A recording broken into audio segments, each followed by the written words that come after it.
Hello વિદ્યાર્થી મિત્રો, નમસ્કાર. ધોરણ 12 કોમર્સ, વિષય વાણિજ્ય વ્યવસ્થા અને સંચાલન. વિદ્યાર્થી મિત્રો, આપણે 6 નંબરનું પ્રકરણ દોરવણી ની શરૂઆત કરી હતી, જેમાં આપણે 7 જેટલા પ્રશ્નો જોઈ ચૂક્યા, જેમાં આપણે દોરવણીના 3 તત્વોની વાત કરી. હવે દોરવણીનું ચોથું તત્વ છે માહિતી સંચાર. દોરવણીના 4 તત્વોમાં નિરીક્ષણ, અભિપ્રેરણ, નેતૃત્વ અને ચોથું માહિતી સંચાર. વિદ્યાર્થી મિત્રો, આપણે હવે માહિતી સંચારનો વિસ્તૃત અભ્યાસ કરીશું. એ પહેલા થોડીક સૂચનાઓ પર ખાસ ધ્યાન આપજો. આ ચેપ્ટરમાંથી 5 ગુણનો એક પ્રશ્ન પૂછાય છે. તો જે આગળના 7 પ્રશ્નો ગયા તે ઉપરાંત હજી 4 કે 5 જેટલા પ્રશ્નો આ પ્રકરણમાં આવશે. એમાંથી કોઈ પણ પ્રશ્ન 5 ગુણ માટે પૂછી શકે છે. એટલે ખાસ આ ચેપ્ટરને વ્યવસ્થિત રીતે તૈયાર કરજો. આપણે આગળ વધીએ આપણા અભ્યાસમાં. માહિતી સંચારનો અર્થ અને તેની લાક્ષણિકતાઓ સમજાવો. આ પ્રશ્ન પણ વિદ્યાર્થી મિત્રો 5 ગુણમાં તમને પૂછી શકે છે. 5 ગુણમાં પણ આવે અથવા ઘણી વખત 3 ગુણમાં પણ તમને આ પ્રશ્ન પૂછી શકે. તો માહિતી સંચાર વિદ્યાર્થી મિત્રો કોને કહેવાય? તમે 11મા ધોરણની અંદર વાણિજ્ય વ્યવસ્થામાં માહિતી સંચાર વિશે ટૂંકો પરિચય તો લીધો જ છે કે બે વ્યક્તિઓ એકબીજાના સંપર્કમાં આવે અથવા તો બંને વચ્ચે માહિતીની આપ-લે થાય તો આપણે એને માહિતી સંચાર કહીએ છીએ. આપણા ધંધાકીય એકમની અંદર આપણે જે 3 જુદી જુદી સપાટીઓ ના માધ્યમથી જુદા જુદા કાર્યો, જુદી જુદી લાયકાત વાળા વ્યક્તિઓ ને આપણે સોંપણી કરેલી હોય છે, જેમાં ક્રમ અનુસારનું માળખું અને વ્યવસ્થા તંત્ર બનાવેલું હોય છે, અને એ માળખા મુજબ જ આયોજનની પ્રક્રિયા સદંતર ચાલુ રાખવા માટે સતત એ ઉપરી અધિકારીઓ અને તાબેદારો ની વચ્ચે કોમ્યુનિકેશન એટલે માહિતી સંચાર થાય તે ખૂબ જરૂરી છે. એ બંને એકબીજાના સંપર્કમાં હોય તો જ કોઈ પણ પ્રકારના કાર્યને આપણે નક્કી કરેલા સમયે પૂર્ણ કરી શકીએ. એટલા માટે ધંધાકીય એકમની દરેક પ્રવૃત્તિ, દરેક પ્રકારના કાર્યોમાં માહિતી સંચાર અનિવાર્ય છે. અને આવું સફળ માહિતી સંચાર જે ધંધાકીય એકમમાં જોવા મળે તે ધંધાકીય એકમ ચોક્કસપણે હેતુ સિદ્ધ કરી શકે છે. તો અહીંયા આપણે એ માહિતી સંચારની વાત કરવાની છે. માહિતી સંચારની આપણને અહીં કુલ 3 એના અર્થ આપેલા છે. આપણે પહેલા એના અર્થને સમજીએ. તો એનો પ્રથમ અર્થ છે કે એક વ્યક્તિ દ્વારા બીજી વ્યક્તિને સ્પષ્ટ અને અકબંધ સ્વરૂપમાં માહિતી પહોંચાડવી, જેનાથી બીજી વ્યક્તિ માહિતી આપનાર વ્યક્તિના ઉદ્દેશો ને સમજી શકે અને તેનો અમલ કરી શકે. એટલે કે આ એક વ્યક્તિ છે, આ બીજો વ્યક્તિ છે, આ માહિતી આપનાર છે, તો આ વ્યક્તિ માહિતી આપે છે અને આ વ્યક્તિ માહિતી લેનાર છે.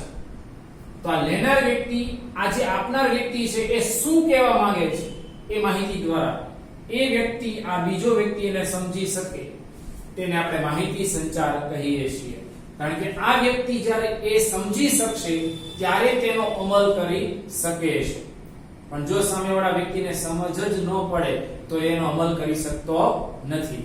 એટલે એક વ્યક્તિ દ્વારા બીજી વ્યક્તિને સ્પષ્ટ કે અકબંધ સ્વરૂપમાં માહિતી પહોંચાડવી જેથી બીજી વ્યક્તિ માહિતી આપનાર વ્યક્તિના ઉદ્દેશોને સમજી શકે અને તેનો અમલ કરી શકે છે. એક વ્યક્તિ દ્વારા બીજા વ્યક્તિને માહિતી આપવામાં આવે જેથી બીજો વ્યક્તિ એ માહિતી મેળવીને એને સમજીને એ મુજબ તેનો શું કરે, અમલ કરી શકે, જેનાથી જે આ માહિતી આપનાર વ્યક્તિ છે એનો ઉદ્દેશ કેવો થઈ જાય, સિદ્ધ થાય. પણ જો સામેવાળો વ્યક્તિ એટલે માહિતી લેનાર વ્યક્તિ એ સમજી શકતો નથી તો ત્યાં આપનારના ઉદ્દેશો સિદ્ધ થતા નથી. અહીં આપણી વચ્ચે પણ માહિતી સંચાર થઈ રહ્યો છે. તમે અહીં જે ઓનલાઈન એજ્યુકેશનના માધ્યમથી તમે અત્યારે જે ભણી રહ્યા છો તો હું અહીંથી તમને જે સમજાવું છું એક પ્રકારનો માહિતી સંચાર જ છે. જો હું તમને સમજાવું ને તમે એને સમજી શકો તો મારો જે ઉદ્દેશ છે એ પાર પડી જાય. પણ તમને સમજ ન પડે તો હેતુ સિદ્ધ થતો નથી. બીજી વ્યાખ્યા આપી છે આપણને, માહિતી સંચાર એ શબ્દો, પત્રો, સૂચનાઓ, વિચારો કે મંતવ્યોના આદાન પ્રદાન કે આપલે કરવાની એ પ્રક્રિયા છે. શબ્દોની પણ આપલે થશે માહિતી સંચારમાં, પત્રો દ્વારા પણ માહિતી સંચાર થશે, સૂચનાઓ આપીને સૂચના પત્ર આપણને ઘણી વખત આપવામાં આવે, તમે ઘણી જગ્યાએ જાઓ તો સૂચનાઓ લખેલી હોય, એ સૂચના પત્ર દ્વારા માહિતી સંચાર કરી શકાય છે. એસએમસી ના જે કેન્દ્રો હોય તો કમ્યુનિટી હેલ્થ સેન્ટર હોય ત્યાં પણ આવી સૂચનાઓના બોર્ડ મારેલા હોય. એ સૂચનાઓ એટલે હોય માહિતી સંચાર માટે. તમે એન્ટર થાઓ છો તો આ સૂચનાઓ સાચી લો, આ મુજબ જ અમલ કરવાનો છે જેથી અંદર એની વ્યવસ્થા જળવાય રહે. વિચારો, મંતવ્યો, એક વ્યક્તિના વિચારો બીજા વ્યક્તિને સમજાવવા, એક મંતવ્યો જુદા જુદા વ્યક્તિઓના મંતવ્યો મેળવવા વગેરેની આદાન પ્રદાન કે આપલે કરવાની એ શું છે, પ્રક્રિયા છે. એને આપણે માહિતી સંચાર કહી શકીએ છીએ. વિદ્યાર્થી મિત્રો, અને ત્રીજી વ્યાખ્યા આપણને આપે છે ન્યુમેન અને સમર.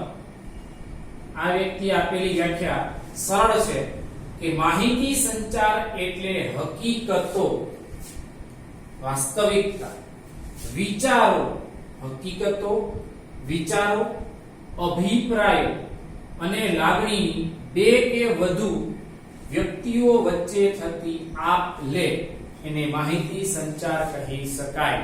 ફરી વખત, માહિતી સંચાર એટલે હકીકતો, વિચારો, અભિપ્રાયો અને લાગણીની બે કે વધુ વ્યક્તિઓ વચ્ચે થતી આપ લે.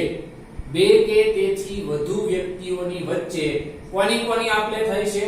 હકીકતો, વિચારો, અભિપ્રાયો અને લાગણીઓની બે કે વધુ વ્યક્તિઓ વચ્ચેની શું થશે? આપ લે થાય. એને માહિતી સંચાર કહે છે.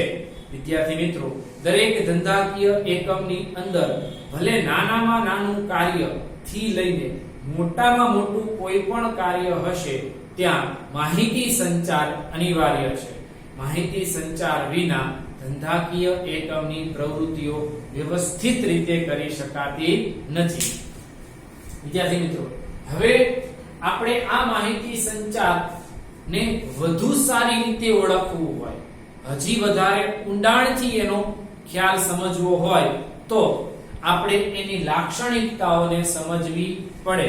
એની લાક્ષણિકતાઓનો આપણે અભ્યાસ કરીશું એટલે આપણને તેમાં માહિતી સંચારનો સમગ્ર પરિચય પ્રાપ્ત થશે. માહિતી સંચારને વિસ્તૃત સમજવા જોઈએ તેની લાક્ષણિકતાઓ. અહીંયા આપણને માહિતી સંચારની લાક્ષણિકતાઓ આપેલી છે. તેમાં સૌથી પહેલો મુદ્દો છે હેતુલક્ષી પ્રક્રિયા. હેતુલક્ષી પ્રક્રિયા એટલે સામાન્ય રીતે આમ સમજીએ ને તો પણ આપણે યાદ રાખીને મૌલિકતાથી લખી શકીએ. હેતુલક્ષી પ્રક્રિયામાં અંદર શું લખવું? તો માહિતી સંચાર એ હેતુલક્ષી પ્રક્રિયા છે. કોઈ પણ ધંધાકીય એકમ પોતાના ધંધાના હેતુઓને સિદ્ધ કરવા માટે સતત પ્રયત્નશીલ હોય છે, પરંતુ એ ધંધાના હેતુઓને સિદ્ધ કરવામાં માહિતી સંચાર મહત્વની ભૂમિકા ભજવે છે. માહિતી સંચાર વિના કોઈ પણ ધંધાના હેતુઓ સિદ્ધ કરી શકાતા નથી. કારણ કે હેતુઓ સિદ્ધ ક્યારે થશે? જ્યારે ધંધાકીય એકમની અંદર આ ત્રણેય સપાટીના વ્યક્તિઓ એક જ ઉદ્દેશ માટે કામ કરશે ત્યારે એ હેતુઓ સિદ્ધ થશે. અને એના માટે ઉપરથી નીચે તરફનો માહિતી સંચાર જેટલો મજબૂત હશે એટલા જ પ્રમાણમાં ત્રણેય સપાટીએ ઉચ્ચ સપાટી, મધ્ય સપાટી અને નિમ્ન સપાટી ત્રણેય સપાટીએ આયોજન મુજબ જ પ્રક્રિયા થશે, આયોજન મુજબ જ પ્રવૃત્તિ થશે, જેનાથી ધ્યેય સિદ્ધ થાય છે. પણ જો યોગ્ય સમયે અને યોગ્ય રીતે માહિતી સંચાર ન થાય તો અહીંયા હેતુ સિદ્ધ થતો નથી. એટલે તે હેતુલક્ષી પ્રક્રિયા છે. માહિતી સંચારનો હેતુ માત્ર માહિતી આપવાનો કે લેવાનો નથી. માહિતી આપી દો કામ પૂરું થઈ ગયું, માહિતી લઈ લો કામ પૂરું થઈ ગયું, એવું નથી. પરંતુ તે દ્વારા ઔદ્યોગિક એકમના ચોક્કસ હેતુઓ સિદ્ધ કરવાનો છે. યોગ્ય સમયે માહિતી આપવી અને યોગ્ય સમયે માહિતી લેવી, જેના માધ્યમથી આ હેતુઓ સિદ્ધ કરી શકાય છે. તેથી જે વ્યક્તિને માહિતી આપવામાં આવે તે વ્યક્તિ સંદેશાને સમજે છે કે નહીં તેની ખાસ તકેદારી રાખવામાં આવે છે. કારણ કે એક ઉપરી અધિકારીએ અહીંથી સંદેશો નિમ્ન અધિકારીને કે નિમ્ન સપાટીના અધિકારીને કર્મચારીને મોકલ્યો તો એ તળ સપાટીનો કર્મચારી એને એ સંદેશાને વાંચે છે, એને ધ્યાનમાં લે છે કે નહીં, ખાસ એના પર ભાર મૂકવો પડશે. જો એ સંદેશો નથી વાંચતો, આણે સંદેશો મોકલી દીધો પણ આ સંદેશો નથી વાંચતો અથવા એ પ્રમાણે અમલ નથી કરતો તો હેતુઓ સિદ્ધ થતા નથી. એટલે ઉચ્ચ સપાટીએથી મધ્ય સપાટીએ સંદેશાઓ આવે તો એને એ પ્રમાણે અમલ કરવાનો, અને મધ્ય સપાટીએથી તળ સપાટીએ જે સંદેશાઓ આવે તો તળ સપાટીએ તે મુજબ અમલ કરવાનો, અને તળ સપાટી એના તાબેદારો કે કામદારોને એ સંદેશાઓ આપે તો તેને તે પ્રમાણે અમલ કરવાનો. જો ઉપરની સપાટીથી નીચેની સપાટી સુધી દરેક પ્રક્રિયા ક્રમશઃ અને વ્યવસ્થિત ચાલશે તો હેતુઓ સિદ્ધ કરી શકાય છે. એટલે માહિતી સંચાર એ હેતુલક્ષી પ્રક્રિયા છે. નંબર 2, શબ્દો અને ભાષા સ્પષ્ટ હોવી જોઈએ. વિદ્યાર્થી મિત્રો, જ્યારે પણ તમે કોઈ માહિતી સંચાર કરતા હોય તો તમારો ઉદ્દેશ છે કે સામેવાળા વ્યક્તિને સંદેશો આપવો.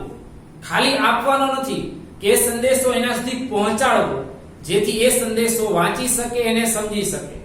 હવે તમે એવા પ્રકારના શબ્દો કે ભાષા વાપરશો કે જેના દ્વારા એ વ્યવસ્થિત રીતે અથવા પૂર્ણ રીતે એ સંદેશાને સમજી ન શકે તો એવી પરિસ્થિતિમાં તમે જે હેતુથી એને સંદેશો આપ્યો હતો એ હેતુ સિદ્ધ થતો નથી. કારણ કે તમે તમારા શબ્દો કે ભાષામાં જે મુશ્કેલી હતી એના કારણે સામેવાળા વ્યક્તિને તમે યોગ્ય સંદેશો આપી શક્યા નહીં.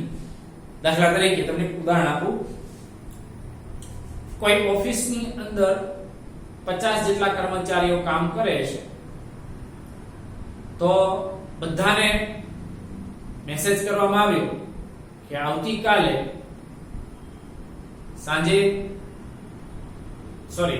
આવતીકાલે 10 વાગે મીટિંગ છે અથવા 9 વાગે મીટિંગ છે. પણ એ 9 વાગ્યાની મીટિંગ છે એનો સંદેશો જવા દીધો, પણ ક્યારે મીટિંગ છે, સાંજે કે સવારે, જો એની સ્પષ્ટતા ન હોય તો એ સંદેશાનો હેતુ માર્યો જાય છે. એટલે ત્યાં લખવું પડે સાંજે કે સવારે, કારણ કે 9 સવારે પણ વાગશે અને સાંજે પણ વાગશે. તો એવી રીતે શબ્દોમાં કે સમજવામાં ભૂલ ન થાય એ તકેદારી રાખવી જોઈએ. માહિતી સંચારમાં જે શબ્દો કે ભાષા વપરાય છે તે કેવા હોવા જોઈએ? સ્પષ્ટ હોવા જોઈએ, અને ખાસ એના દ્વિ અર્થ ન હોવા જોઈએ. બે અર્થ થતા હશે. ધારો કે કોઈ પણ શબ્દ છે એના બે અર્થ થાય છે. હવે તમે શબ્દ પત્ર લખ્યો, સંદેશો મોકલ્યો, એમાં તમારો હેતુ આ હતો, આ એક શબ્દ માટે તમારો હેતુ આ હતો, પણ એ વ્યક્તિ આને સમજી લેશે તો તમારો હેતુ સિદ્ધ થતો નથી. તમે જે પત્ર લખ્યો એમાં શબ્દ લખ્યો આ, જેના બે અર્થ થાય છે. તમે આ શબ્દ આ હેતુથી લખ્યો હતો, પણ જે વ્યક્તિને સંદેશો મળે છે એ આ શબ્દ મળે છે તો એ આ હેતુથી સમજે છે, એના બે અર્થ થાય છે. એટલે તો આ અર્થ આપણો ધ્યાનમાં લેવાતો નથી. એ આ અર્થ દ્વારા સમજશે તો માહિતી સંચારનો હેતુ માર્યો જાય છે. એટલે દ્વિઅર્થી ન હોવા જોઈએ શબ્દો કે ભાષા. ત્રીજું એ દ્વિમાર્ગી પ્રક્રિયા છે. હા, ઉપરથી નીચે તરફનો માહિતી સંચાર તો થાય જ છે, પણ સાથે સાથે નીચેથી ઉપર તરફ પણ માહિતી સંચાર થાય છે. એને આપણે માહિતી પ્રેષણ પણ કહીએ છીએ. ઉપરથી નીચે તરફ અને નીચેથી ઉપર તરફ બંને તરફ માહિતી સંચાર થાય છે. પણ જે નીચેથી ઉપર તરફ માહિતી સંચાર થાય એને માહિતી પ્રેષણ એટલે કે રિપોર્ટિંગ કહેવામાં આવે. હવે આ કામદારો છે એને જે કામ કર્યું છે એ રિપોર્ટ બનાવીને એ ઉપરી અધિકારીને મોકલશે. આ તળ સપાટીના અધિકારીઓ પોતાના વિભાગમાં જે કામ થયું હોય એ રિપોર્ટ બનાવીને મધ્ય સપાટીએ મોકલશે. મધ્ય સપાટીએ જે કામ થયું હોય એનો રિપોર્ટ બનાવીને ઉચ્ચ સપાટીએ મોકલશે. એટલે આ રીતે નીચેથી ઉપર તરફ પણ માહિતી પ્રેષણ કે માહિતી સંચાર થાય છે. અને ઉપરથી નીચે તરફ હુકમો, સૂચનો વગેરેનો માહિતી સંચાર નીચેની તરફ થાય છે. માહિતી સંચારની પ્રક્રિયા દ્વિમાર્ગી છે, બંને તરફની છે. ઉચ્ચ સંચાલકો હેતુ, નીતિ, વિધિ, પદ્ધતિ અને નિયમો ના સંદર્ભમાં જરૂરી માહિતી મધ્ય અને તળ સપાટીને મોકલી આપે છે. એટલે કે આ રીતે આ ઉચ્ચ સપાટી નિમ્ન સપાટી તરફ આપે. શું? તો કે હેતુ, નીતિ, વિધિ, પદ્ધતિ, નિયમો વગેરે માહિતી આ મધ્ય અને તળ સપાટીને મોકલી આપે છે. જ્યારે મધ્ય અને તળ સપાટીથી જરૂરી માહિતી રિપોર્ટ સ્વરૂપે એટલે માહિતી પ્રેષણ સ્વરૂપે મેળવવામાં આવે છે. એ અહીંયા છે નીચેથી ઉપર તરફનો માહિતી સંચાર. એટલે માહિતી સંચાર એ દ્વિમાર્ગી પ્રક્રિયા છે, બંને તરફ એ કામ કરે છે. વિદ્યાર્થી મિત્રો, ચોથું લક્ષણ છે કાયમી પ્રક્રિયા. માહિતી સંચાર એક કાયમી પ્રક્રિયા છે, એ સતત ચાલતી પ્રક્રિયા છે. માહિતી સંચારની પ્રક્રિયા એક વખત શરૂ થયા બાદ ફરીથી બંધ થતી નથી જ્યાં સુધી ધંધાકીય એકમની પ્રવૃત્તિઓ ચાલુ રહેશે. જ્યાં સુધી ધંધાકીય એકમ ચાલુ રહેશે ત્યાં સુધી ધંધાકીય એકમની અંદર માહિતી સંચારની પ્રક્રિયા સતતપણે ચાલતી રહે છે. એટલે માહિતી સંચારની પ્રક્રિયા એક કાયમી છે, એક ટૂંકા ગાળા માટે નથી કે ઉપરથી નીચે સંદેશો આપી દીધો એટલે કામ પૂરું થઈ ગયું, બીજો સંદેશો પણ આવે, ત્રીજો પણ આવે. એક કાયમી પ્રક્રિયા છે. રોજે રોજ કાર્યો માટે માહિતી સંચાર કરવો પડે છે. જો માહિતી સંચાર બંધ થઈ જાય તો ધંધાકીય એકમની પ્રવૃત્તિઓ અટકી પડે છે. ધંધાકીય એકમની પ્રવૃત્તિઓને આગળ ધપાવી શકાતી નથી. એટલે માહિતી સંચાર એ કાયમી પ્રક્રિયા છે. માહિતી સંચાર એ સતત અને કાયમી ચાલતી પ્રક્રિયા છે. એકમના ઉદ્ભવની સાથે એટલે એકમની સ્થાપનાની સાથે માહિતી સંચારની પ્રવૃત્તિ શરૂ થાય છે અને આ પ્રક્રિયા અવિરત એટલે સતતપણે ચાલુ રહે છે, જે એકમના અંત સુધી ચાલે છે. એક વખત ધંધાકીય એકમની શરૂઆત થઈ ત્યારથી માહિતી સંચારની શરૂઆત થશે અને જ્યાં સુધી ધંધાકીય એકમ સતતપણે ચાલ્યા કરશે, અવિરતપણે ચાલ્યા કરશે ત્યાં સુધી એ ધંધાકીય એકમમાં માહિતી સંચાર ચાલતી રહે છે. માહિતી સંચારનું કાર્ય ચાલતું રહે છે. એ ક્યારેય બંધ થતી નથી, સિવાય ધંધો બંધ થાય તો. એ કાયમી પ્રક્રિયા છે. વિદ્યાર્થી મિત્રો, 5 નંબર છે અસંખ્ય સાધન. હવે અત્યારે આધુનિક સમય જે 21મી સદી છે, આપણે એને ટેકનોલોજીનો સમય કહીએ છીએ અને એ ટેકનોલોજીના સમયમાં અસંખ્ય રીતે તમે માહિતી સંચાર આપલે કરી શકો છો. તો એના આપણી સામે ઘણા બધા સાધનો છે, જેમ કે મોબાઈલ છે, લેપટોપ છે, કોમ્પ્યુટર છે, ઇન્ટરનેટ છે વગેરે, ફેક્સ, ટેલિફોન, આવી અનેક પ્રકારની સોશિયલ મીડિયા છે વગેરેના માધ્યમથી તમે માહિતીની આપલે કરી શકો છો. એના ઘણા બધા સાધનો છે. એમાંના કેટલાક સાધનોની આપણે વાત કરીએ તો આધુનિક સમયમાં માહિતી સંચારને અસરકારક બનાવવા, માહિતી સંચારને વધુ અસરકારક બનાવવા અનેક સાધનોનો ઉપયોગ થાય છે. જેમાં મૌખિક અને લેખિત સંદેશાઓ, એટલે મૌખિક એટલે અત્યારે હું જે તમને બોલીને સમજાવું છું એ મૌખિક માહિતી સંચાર થયો. આ લખેલું છે એ તમે સમજો છો તો એ લેખિત માહિતી સંચાર છે, અથવા કોઈ પણ પત્ર દ્વારા માહિતી મળે તો એ લેખિત માહિતી સંચાર છે. ત્યાર પછી ટેલિફોન, જે લેન્ડલાઇન ફોન ઘરે હતા પહેલા હતા, હવે મોબાઈલ આવી ગયા એટલે એનું અસ્તિત્વ બહુ ઓછું છે. એ ટેલિફોન દ્વારા તમે દૂર દૂર સુધી વ્યક્તિ સાથે વાતચીત કરી શકો. ફેક્સ મશીન આવે જેની અંદર તમે આજે ઝેરોક્સ ની જેમ, ધારો કે મારી પાસે, હું સુરતમાં રહું છું, મારી પાસે ફેક્સ મશીન છે. અમદાવાદમાં મારો મિત્ર રહે છે, એની પાસે પણ ફેક્સ મશીન છે. હવે અમદાવાદમાં કોઈ પ્રક્રિયા કરી છે મારા કાર્ય માટેની, મારું કામ છે અને મારો મિત્ર પ્રક્રિયા કરે છે. હવે એમાં ધારો કે મારે મારા આધાર કાર્ડની ઝેરોક્સ મોકલવી છે તો એને ફોટો પાડીને મોકલી શકું. અત્યારે સુવિધા છે, પણ ફેક્સ દ્વારા શું કરી શકાય, મારો આધાર કાર્ડનો ફોટો હું મારા ફેક્સ મશીનમાં નાખીશ, એટલે ત્યાં એના નંબર પર સેન્ડ કરીશ, જે ફેક્સ નંબર આવે એમાં, એટલે મારો મિત્ર અમદાવાદમાં પોતાના ફેક્સ મશીનમાં જે કાગળ અહીંથી મેં મૂક્યું હતું એનામાં એ ઝેરોક્સ થઈને બહાર આવશે. એટલે મારું આધાર કાર્ડ મેં અહીંથી નાખ્યું, જેની છબી એ મશીને લઈ લીધી અને એ જ છબી એના મશીનમાં એના કાગળ પર છાપી દેશે. આ રીતે ફેક્સ મશીન પોતાનું કામ કરે છે. ઇન્ટરનેટની સુવિધા આપણે બધા જ એનાથી જાણકાર છીએ.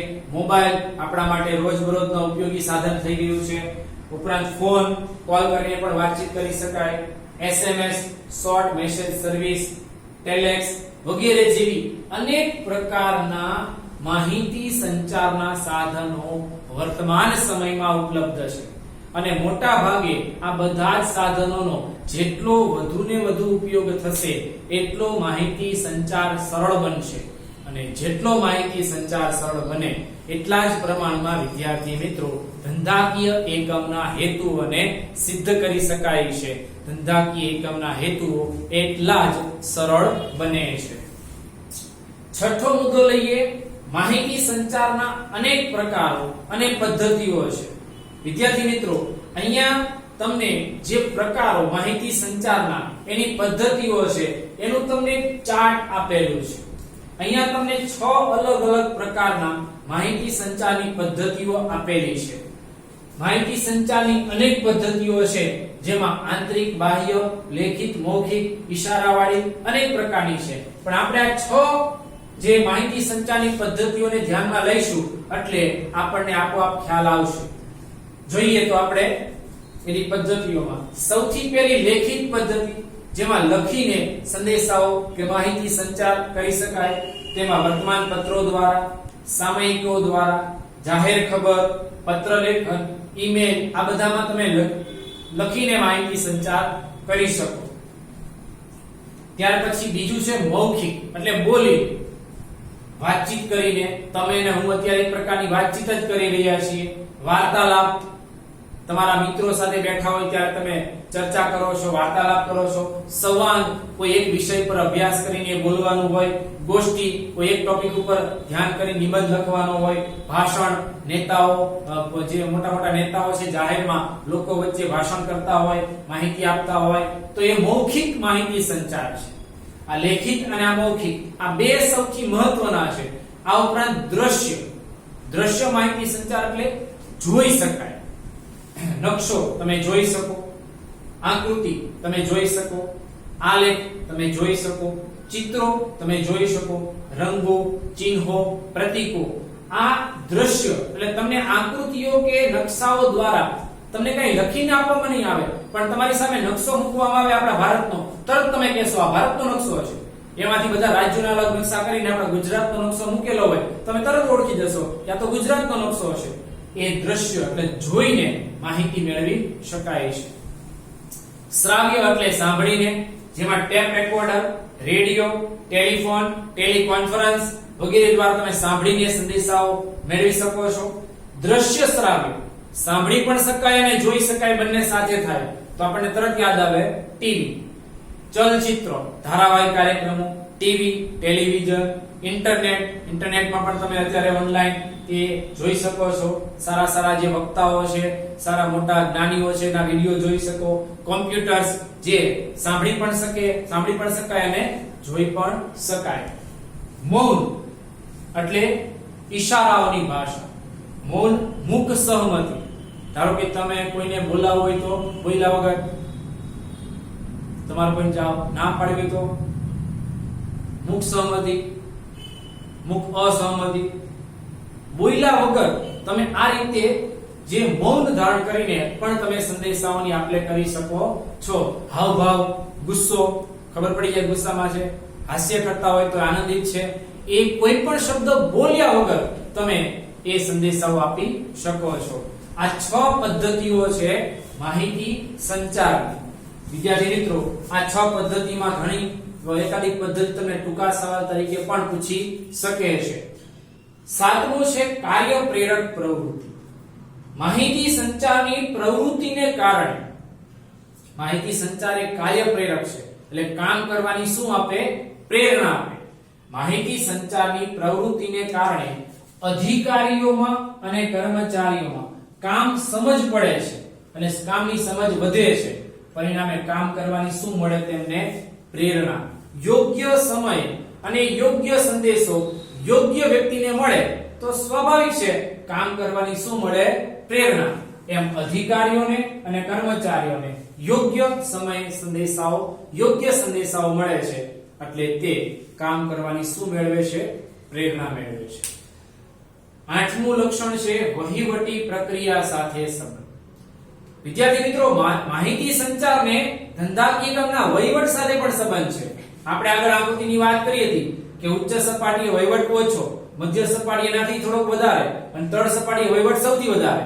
તો અહીં વહીવટ સાથે માહિતી સંચાર સંકળાયેલું છે. માહિતી સંચાર એ મુખ્યત્વે એકમના વહીવટ સાથે સંબંધ ધરાવે છે. અસરકારક નિર્ણયો અને વહીવટ માટે જરૂરી માહિતી એકત્ર કરવામાં અને વહીવટી પ્રશ્નો અને સમસ્યાઓના ઉકેલ મેળવવા માટે માહિતી સંચારનો ઉપયોગ થાય છે. જેટલી માહિતીઓ તમે ભેગી કરી હશે એ દરેક માહિતી ધંધાકીય એકમમાં જ્યાં જ્યાં વહીવટી પ્રશ્નો કે સમસ્યાઓ આવે એનો ઉકેલ મેળવવા અને યોગ્ય નિર્ણયો લેવામાં આગળની બધા જ પ્રકારની માહિતી કે સંદેશાઓ આવા નિર્ણયો લેતી વખતે કામ લાગે છે. એટલે આવા સંદેશાઓને સાચવવામાં આવે છે, સાચવી રાખવામાં આવે છે. એટલે વહીવટી પ્રક્રિયા સાથે પણ એને ગાઢ સંબંધ છે કે આજે 1 મહિનાની પ્રક્રિયામાં કોને કેટલા સંદેશાઓ મોકલ્યા હતા અને કેનાથી કામ અધૂરું રહ્યું, કોનાથી કામ ઓછું થયું, કોનાથી કામ વધારે થયું, એ મોકલેલા સંદેશાઓને આધારે અભ્યાસ કરી શકાય છે. એટલે એ સંદેશાઓ ધંધાકીય એકમમાં યોગ્ય નિર્ણયો લેતી વખતે ઉપયોગી બને છે. વિદ્યાર્થી મિત્રો, અને 9મું છે માનવીય પ્રક્રિયા.